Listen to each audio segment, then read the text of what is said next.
മഹാലക്ഷ്മി സീരിയലിൻ്റെ പുതിയൊരു എപ്പിസോഡിലോട്ട് എല്ലാവർക്കും സ്വാഗതം. അങ്ങനെ മുത്തശ്ശിയും കരുണയും കൂടെ നിവേദിച്ച പായസവുമായിട്ട് അമ്പലത്തിൽ നിന്ന് വരുന്നുണ്ട്. അതിനുശേഷം പ്രതാപനാണെങ്കിൽ ഇവരെ നോക്കി നിൽക്കുകയായിരുന്നു. ഇവരെന്താ ഇത്ര നേരമായിട്ടും കാണാത്തതെന്ന് പ്രതാപൻ ആലോചിച്ചിരിക്കുന്ന സമയത്ത് അങ്ങോട്ടേക്ക് മുത്തശ്ശിയും കരുണയും വരുന്നുണ്ട്. അങ്ങനെയൊക്കെ മുത്തശ്ശി പറയുന്നുണ്ട്, ഈ പായസത്തിൽ ഇനി ഉടനെ തന്നെ ഇത് കലക്കി വെക്കണം, മോഹിനി കാണാതെ വേണം അത് കലക്കി വെക്കാൻ. അങ്ങനെയാണെങ്കിൽ അവളുടെ കഥ 2 ദിവസം കഴിയുമ്പോഴത്തേക്കും കഴിഞ്ഞെന്ന് നമുക്ക് കേൾക്കാം. അതോടുകൂടി എൻ്റെ മോൾക്ക് സമാധാനമായിട്ട് ഇനി ആ വീട്ടിൽ ജീവിക്കാൻ കഴിയുമെന്നെല്ലാം മുത്തശ്ശി പറയുന്നത് കേൾക്കുമ്പോഴേക്കും പ്രതാപൻ ആകെ സന്തോഷിക്കുന്നുണ്ട്. എന്താണെങ്കിലും അമ്മയും മോളും കൂടെ ചെയ്തോ, ഈ കാര്യത്തിൽ ഞാൻ ഇടപെടുന്നില്ല എന്ന് പറയുന്നുണ്ട്. എടാ, പെണ്ണുങ്ങൾ ഒരുമ്പെട്ടാൽ നടക്കാത്ത ഒരു കാര്യവുമില്ലടാ എന്നെല്ലാം പറഞ്ഞുകൊണ്ട് മുത്തശ്ശി അകത്തോട്ട് കയറി പോകുന്നുണ്ട്. അങ്ങനെ കരുണയാണെങ്കിൽ മോഹിനിക്കും മുത്തശ്ശിക്കും പ്രതാപനുമെല്ലാം പായസം കൊടുക്കുന്നുണ്ട്. എന്നിട്ട് മുത്തശ്ശിയോടും പ്രതാപനോടുമായിട്ടൊക്കെ പറയുന്നുണ്ട്, ഈ പായസം ഇപ്പോഴേ എല്ലാവരും ഓരോ ഗ്ലാസ് കുടിച്ചോ, അല്ലെങ്കിൽ നമ്മളെ അവരെല്ലാവരും കൂടെ ഒരു സംശയത്തിന് ഇടവരുത്തും, വെറുതെ എന്തിനാണ് അങ്ങനെയൊന്ന് തോന്നിപ്പിക്കുന്നത്, അതുകൊണ്ട് എല്ലാവരും ഓരോ ഗ്ലാസ് പായസം കുടിച്ചോ എന്ന് പറയുന്നുണ്ട്. മേഘനാഥനാണെങ്കിൽ വാമദേവനോട് പറയുന്നുണ്ട്, എന്താണെങ്കിലും ഇന്ന് എന്തെങ്കിലും ഒരു തീരുമാനമുണ്ടാകും. കരുണയും അവളുടെ മുത്തശ്ശിയും എല്ലാം കൂടി എന്തോ കലക്കി കൊടുക്കുകയാണെന്ന് പറയുന്നത് കേട്ട്, അതുകൊണ്ട് നമുക്ക് സമാധാനമായിട്ടിരിക്കാം, അവളുടെ കഥ കഴിഞ്ഞോളും എന്നെല്ലാം പറയുന്നുണ്ട്. അപ്പോഴേക്കും വാമദേവൻ പറയുന്നുണ്ട്, നീ ഉദ്ദേശിക്കുന്ന പോലെയൊന്നും ഒന്നും ചെയ്യാൻ പറ്റുമെന്ന് എനിക്ക് തോന്നുന്നില്ല. പിന്നെ മഹാലക്ഷ്മിയെയും കണ്ണനെയും അങ്ങനെയൊന്നും അത്ര എളുപ്പം നമുക്കൊന്നും ചെയ്യാൻ കഴിയില്ല. ആ മഹാലക്ഷ്മി ഒരു ദൈവിക ചൈതന്യമുള്ള പെൺകുട്ടിയാണ്. ആ പെൺകുട്ടിയുടെ ചൈതന്യം കണ്ണനും ഉണ്ട്. അതുകൊണ്ട് നമുക്ക് അവരെ ഒന്നും ചെയ്യാൻ പറ്റില്ല. ഇതും ചീറ്റിപ്പോകുന്ന ലക്ഷണമാണെന്നാണ് എൻ്റെ മനസ്സ് പറയുന്നതെന്ന് പറയുമ്പോൾ മേഘനാഥൻ പറയുന്നുണ്ട്, അച്ഛൻ്റെ ആ വെച്ചൊന്നും പറയാതിരിക്കാവോ, എന്തുണ്ടെങ്കിലും എന്ത് കാര്യം പറഞ്ഞാലും അച്ഛൻ എന്തെങ്കിലും ഒരു മുടക്ക് പറയും.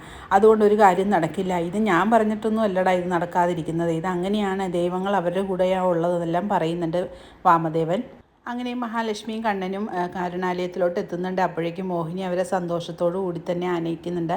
എന്നിട്ട് മോഹിനിയാണെങ്കിൽ സന്തോഷത്തോടു കൂടി മകളുടെ കാര്യങ്ങളെല്ലാം കണ്ണൻ്റെ കാര്യങ്ങളെല്ലാം തിരക്കുന്നുണ്ട്. അപ്പോൾ കണ്ണൻ എല്ലാ കാര്യങ്ങളും മോഹിനിയോട് പറയുന്നുണ്ട്.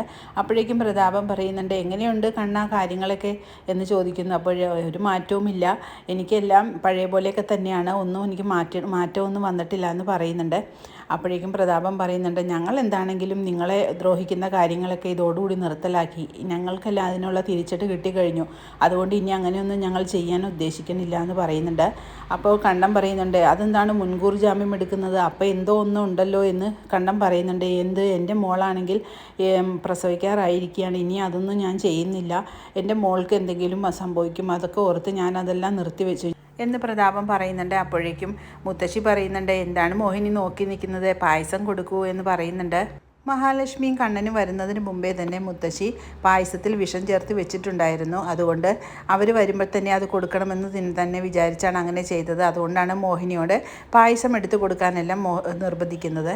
അങ്ങനെ മഹാലക്ഷ്മി കണ്ണൻ്റെ അടുത്തോട്ട് പായസമായിട്ട് വരുന്നുണ്ട്. അങ്ങനെ പായസം കണ്ണന് കൊടുക്കുകയും മഹാലക്ഷ്മിയും കുടിക്കുന്നത് കാണുന്നുണ്ട് മുത്തശ്ശിയും കരുണയും കൂടെ. അത് കാണുമ്പോഴേക്കും മുത്തശ്ശിക്കും കരുണയ്ക്കും വളരെ സന്തോഷമാകുന്നുണ്ട്. മുത്തശ്ശി പറയുന്നുണ്ട്, കുടിക്കുന്നുണ്ട്, 2 പേരും കുടിക്കുന്നുണ്ട്, ഒരു വെടിക്ക് 2 പക്ഷി, ഇങ്ങനെയാണ് ഓരോ കാര്യങ്ങൾ സംഭവിക്കുന്നത്. നമ്മൾ ഒരാളെയാണ് മുകളിലോട്ട് അയക്കാൻ തീരുമാനിച്ചത്, ഇവിടെ 2 പേരാണ് ഇപ്പോൾ പോകാൻ പോകുന്നതെന്നൊക്കെ പറഞ്ഞുകൊണ്ട് മുത്തശ്ശിയും കരുണയും വളരെ സന്തോഷിക്കുന്നുണ്ട്. പിന്നീട് കരുണയെ ഉണ്ണി വിളിക്കുന്നുണ്ട്. എന്നിട്ട് കാര്യങ്ങളൊക്കെ എന്തായെന്ന് ചോദിക്കുന്നു. അപ്പോഴേക്കും കരുണ പറയുന്നുണ്ട്, രക്ഷപ്പെട്ട് ഉണ്ണിയേട്ടാ, 2 പേരും കുടിച്ചിട്ടുണ്ട്, ഒരാൾ മാത്രമല്ല 2 പേരും കുടിച്ചിട്ടുണ്ടെന്ന് പറയുന്നു. അത് കേൾക്കുമ്പോഴേക്കും ഉണ്ണിക്ക് വളരെ സമാധാനമാകുന്നുണ്ട്. ഉണ്ണി പറയുന്നുണ്ട്, സൂക്ഷിക്കണം കേട്ടോ, ഇനി നമ്മളാണ് ചെയ്തിരിക്കുന്നതെന്ന് അവർക്ക് ഒരിക്കലും ഒരു തോന്നരുതെന്ന് പറയുന്നുണ്ട്. അതൊന്നും തോന്നില്ല, അമ്പലത്തിൽ നിന്നും കിട്ടിയ പായസമല്ലേ, അതിനകത്ത് എങ്ങനെയാണ് വിഷം വരുന്നത് എന്നല്ലേ വിചാരിക്കുള്ളൂ, നമ്മളിവിടെ വീട്ടിലുണ്ടാക്കിയ പായസമൊന്നും അല്ലല്ലോ, അതുകൊണ്ട് ഒന്നും കൊണ്ടും പേടിക്കേണ്ട ഉണ്ണിയേട്ടാ, അമ്മയോടും കാര്യങ്ങളെല്ലാം പറഞ്ഞുതരുന്നു പറഞ്ഞുകൊണ്ട് കട്ട് ചെയ്യുന്നുണ്ട്. അങ്ങനെ ഉണ്ണിയാണെങ്കിൽ ദുർഗയോട് പറയുന്നുണ്ട്, എന്താണെങ്കിലും ഏട്ടത്തി മാത്രമല്ല കുടിച്ചത്, ഏട്ടനും കുടിച്ചിട്ടുണ്ടെന്നാണ് കരുണ പറഞ്ഞത്. അപ്പോഴേക്കും ഇത് കേൾക്കുമ്പോഴേക്കും ദുർഗയ്ക്കും വളരെ സന്തോഷമാവുന്നുണ്ട്. ദുർഗ പറയുന്നുണ്ട്, എന്താണെങ്കിലും ഇനി നമുക്ക് അവനെ കൊല്ലാനായിട്ടൊന്നും ആലോചിച്ചിരിക്കണ്ടല്ലോ, 2 പേരും ഒരുമിച്ച് പൊക്കോളുമല്ലോ എന്നെല്ലാം പറയുന്നുണ്ട്. പക്ഷേ എന്തോ ഒരു മായാജാലം സംഭവിച്ചതുപോലെ കരുണയ്ക്കും മുത്തശ്ശിക്കും പ്രതാപനും തന്നെയാണ് അത് തിരിച്ചടിക്കുന്നത്. പുതിയൊരു എപ്പിസോഡിനായിട്ട് നമുക്ക് കാത്തിരിക്കാം.